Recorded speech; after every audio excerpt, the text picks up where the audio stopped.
We now know from modern historical research by literally anybody who has any objectivity, including most of the Israeli historians who've worked on this, that Israel was far superior to the Palestinians and with almost no effort was able to destroy Palestinian resistance such as it was in the winter and spring of 47, 48, and was also, even though it was a new state just established, superior to the Arab armies, even though they were regular armies that entered Palestine on May 15th when the British mandate ended and the State of Israel was proclaimed.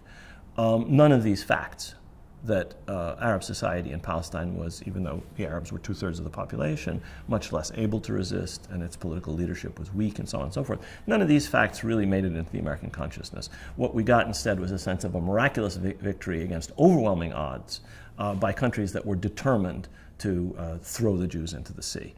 That trope, throw the Jews into the sea, has enormous credence. You talk to anybody of any age, above, say, 50 or 60, in fact, many other younger people, and to them that's an article of faith. Of course the Arabs wanted to throw the Jews into the sea. Everybody knows that. Which, of course, like all of these myths, has more than a kernel of truth. I mean, Israel was at war, technically, from 1948 onwards, with Arab states whose population was infinitely greater than the population of Israel.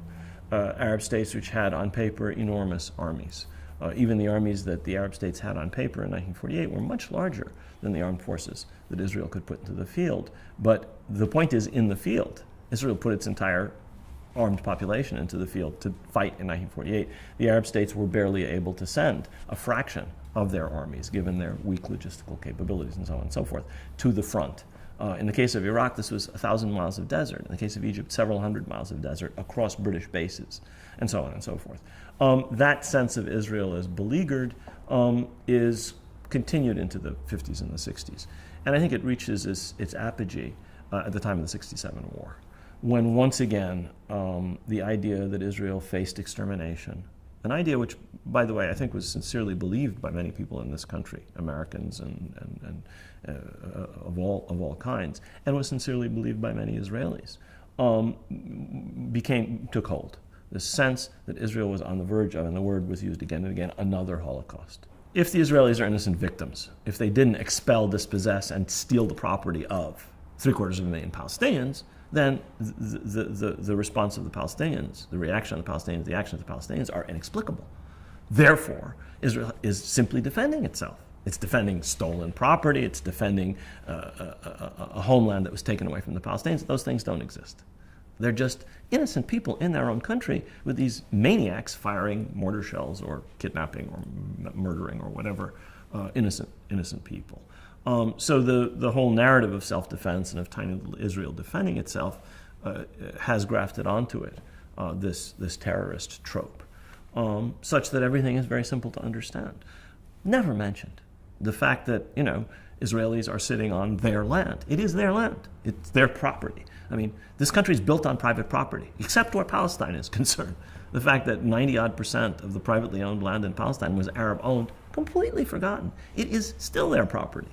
And it's a principle that the United States has successfully seen to in all kinds of settlements from World War II, where justly and correctly, people whose property was stolen by the Nazis have had either their property restored to them or have had full compensation paid. There's no suggestion of any such thing, that people could somehow recuperate their property, that it is their property, that they could recuperate it, or that they have a full right to its value. And it's not just obviously a matter of property, it's a matter of dispossession. This is airbrushed out of the narrative so that you're able to fill in the picture with brush strokes that show Israel to be acting in completely innocent self-defense. There has been a quite significant and relatively successful effort to avoid any kind of direct understanding of the actual situation of the Palestinians.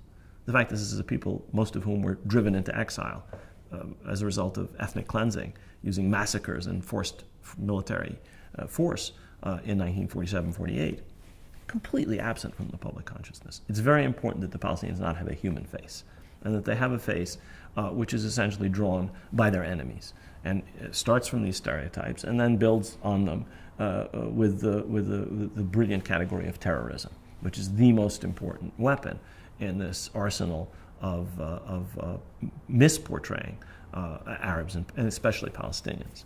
And so whatever the Palestinians have done, especially in the years since the 60s when the Palestinian resistance movement started, the PLO was established.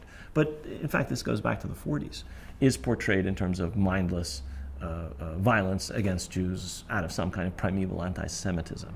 No sense of the fact that the casualty ratios are extraordinarily unbalanced and that infinitely more Arabs die whenever there's violence of any sort than Jews. No sense of how this started, where the animus comes from. I guess one of the main things that's missing in this is a sense of who's really the victim and who's really the victimizer. One of the things that Israel has succeeded in doing is attaching to itself a sort of tag of eternal victim. Whatever happens, the Israelis are being victimized. And this is understandable in terms of Jewish history, where for thousands of years, Jews actually were innocent victims, up to, including, and most notably, the Holocaust.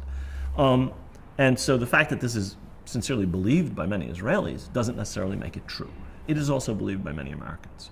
And it's false. In its essence, this has been a conflict in which the Arab population of Palestine has been victimized by a powerful, well-supported, externally backed movement, which developed into a powerful, externally backed state. And that is the most important element in the contour of the conflict. The Arabs have had the stuffing kicked out of them, the Palestinians in particular, pretty much since the beginning of this conflict. And yet it is generally seen in terms of a little tiny David, Israel, against this hideous Arab Goliath. In fact, the reverse is true. And it's very hard to get to that. I don't know how people are going to be able to get to that, though heaven knows there's enough written about it, at least in academic and other areas. But that is, I think, in a certain sense, the core of the conflict. The Palestinians have suffered inordinately as a result of the creation of Israel. The creation of a Jewish state in a country that had an Arab majority necessarily and inevitably caused them irreparable harm. Resolving the conflict involves somehow repairing as much as possible of that harm. How it is to happen is another issue. Our political landscape has not changed for the better on this issue for decades. So no president, no politician, until and unless there is pushback, whether from the Jewish community, whether from a newly energized Arab American community, whether from ordinary Americans who understand what American generals and admirals have been saying for a long time, that the continuation of this conflict gravely harms American national interests. And specifically, the undertone of this is Israeli intransigence gravely harms American national interests. Until and unless there are political forces, strong political forces, that say these things out loud, nothing is going to change.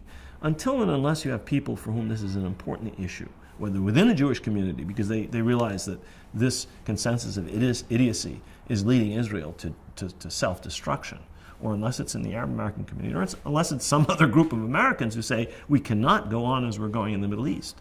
Our blind, foolish support for blind, foolish Israeli policies is costing us in terms of treasure and lives and our various interests in that part of the world. Unless and until those kinds of interests are mobilized, nothing will change. Of course nothing will change, because no politician is going to go against a powerful lobby that has, strong support. Finally, there's Israel. I mean, unless and until the Israelis understand what some of their own leaders are saying, that if Israel continues on the course that it's on, it will be apartheid, and apartheid is indefensible, and it will lead to a situation that Israel cannot possibly get out of. In the words of one former Israeli prime minister, it means the end of Israel. In the words of another, it means we lose American support. Barak said, Ehud Barak, former prime minister, now defense minister, said one of those things. Ehud Olmert, former prime minister, said the other. Until and unless the Israelis change, and there's very little incentive for them to change. The United States supports them absolutely no matter what they do. Their economy is in fantastic shape. I was there recently. Country is booming. And Israelis are completely insulated from Palestine. They live on top of, control and govern 4 million Palestinians whom they never see, except those poor unfortunates in the military. Nobody ever sees the Arabs. As a result, there's no incentive. Why make painful concessions? We're just doing fine. We're integrated into Europe. We have a GDP higher than most European countries. We're America's darling. Anything we do, the United States is going to defend us in the Security Council. Why change? So the fact that almost any respectable, intelligent Israeli politician has said this can't continue, just doesn't penetrate Israeli public opinion. And you have a bunch of irresponsible politicians who dominate the political map there. So whether it's the Palestinians or the Arab countries or Israel or other countries in the world, which you would think might do something about this because it stands to reason that it harms their interests, a lot of people are going to have to change before there's a resolution of this.